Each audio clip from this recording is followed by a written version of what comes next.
को रामायण का एक विशेष पात्र माना जाता है। शबरी का जन्म एक गरीब परिवार में हुआ था। वो भील समाज से थी। शबरी को पशु पक्षियों से बहुत स्नेह था। उनका विवाह एक भील कुमार से तय हो गया। उनके यहाँ विवाह से पहले कई पशुओं की बलि दी जाती थी, इसलिए विवाह से पहले कई 100 पशु बलि के लिए लाए गए, जिन्हें देख शबरी बड़ी आहत हुई। शबरी ने सोचा, अगर मैंने विवाह किया तो इन सबकी जान चली जाएगी। शबरी ने उन जानवरों को आजाद करने के बारे में सोचा। शबरी ने सोचा, अगर मैं घर से कहीं चली जाऊं तो ये बलि रुक जाएगी। जब मैं ही नहीं रहूंगी तो विवाह भी नहीं होगा और ना ही ये बलि की प्रथा होगी। और शबरी ये सोचकर अपनी परवाह किए बिना जंगल की तरफ भाग गई। जंगल में चलते हुए वो ऋषिमुख पर्वत पर पहुंची। वहां करीब 10,000 ऋषि रहा करते थे। शबरी वहां अपना जीवन बिताने लगी, परंतु भील जाति की होने के कारण कोई उसे अपने आश्रम में जगह नहीं दे रहा था। आखिर में जब मतंग ऋषि ने उसे देखा तो उन्होंने उसे अपना लिया और शिक्षा भी दी। उन्होंने शबरी को अपनी पुत्री की तरह रखा। शबरी ने अपने गुरु की सेवा में कोई कसर नहीं छोड़ी। जब मातंग ऋषि बूढ़े हो चले और वो अपना शरीर छोड़ने ही वाले थे, तो उन्होंने शबरी को अपने पास बुलाया और कहा, मेरे जाने का समय हो चला है।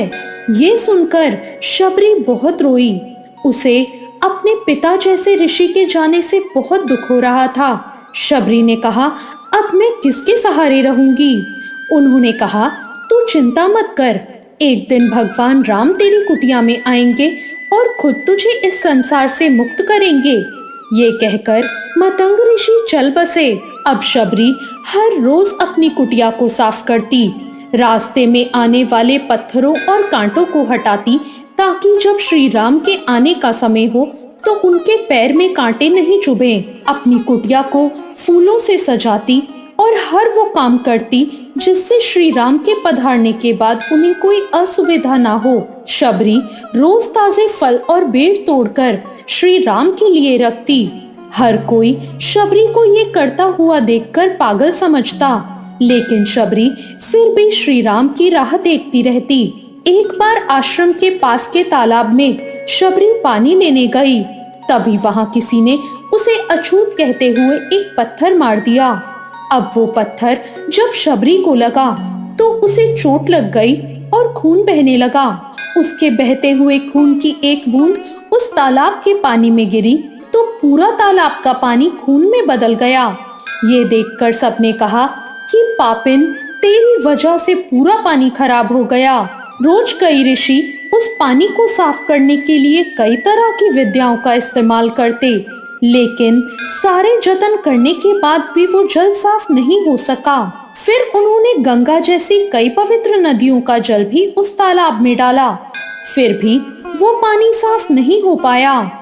कई सालों बाद भगवान राम अपनी पत्नी सीता को ढूंढते हुए उसी तालाब के पास पहुंचे। ऋषि मुनियों ने भगवान राम को पहचान लिया। भगवान को वहां देखकर ऋषियों ने तालाब का पानी साफ करने के लिए भगवान राम को अपने पैर उसमें डालने के लिए कहा, लेकिन पानी का रंग जैसे का तैसा ही था। फिर जब श्री राम ने तालाब के रंग बदलने का कारण पूछा तो एक ऋषि ने बताया कि वहां एक अपवित्र महिला है जो छोटी जाति की है और उसी के खून की बूंद से ये सब हुआ है। उसी वक्त भगवान राम ने कहा, आप ये सब खराब वचन क्यों कह रहे हैं? शबरी के लिए इस तरह के शब्द बोलकर आप लोगों ने उसे नहीं बल्कि मेरे दिल को घायल किया है। इसी घायल दिल के रक्त का प्रतीक ये तालाब का लाल पानी है। अब शबरी को भी भगवान राम के आने का पता चल गया और शबरी भी वहां पहुंच गई। और शबरी के पैर को वहां पहुंचते ही ठोकर लगती है और उसके पैर की धूल उस तालाब में गिर जाती है और तभी सारा पानी अचानक साफ हो जाता है। तब भगवान राम कहते हैं, आप लोगों ने सब कुछ किया लेकिन पानी साफ नहीं हो पाया। और सिर्फ शबरी के पैर की थोड़ी सी धूल से ही तालाब का सारा पानी साफ हो गया। आखिरकार शबरी की प्रतीक्षा भी पूर्ण हुई। उनका विश्वास रंग लाया। शबरी ने भगवान श्री राम का स्वागत किया और कहते हैं शबरी उन्हें आश्रम ले गई और श्री राम को स्वयं चखकर सिर्फ मीठे बेर खिलाए, जिसे भगवान राम ने झूठे होते हुए भी भक्ति के वश में होकर बड़े ही प्रेम से खाए। शबरी की भक्ति देखकर श्री राम ने शबरी को मोक्ष प्रदान किया। तो ये थी आज की एक बहुत ही सुंदर कहानी। आपको आज की ये कहानी कैसी लगी कमेंट करके जरूर बताएं। कहानी अच्छी लगी हो तो वीडियो को लाइक जरूर करें। साथ ही मेरे चैनल भक्ति ज्ञान को सब्सक्राइब करना ना भूलें। धन्यवाद।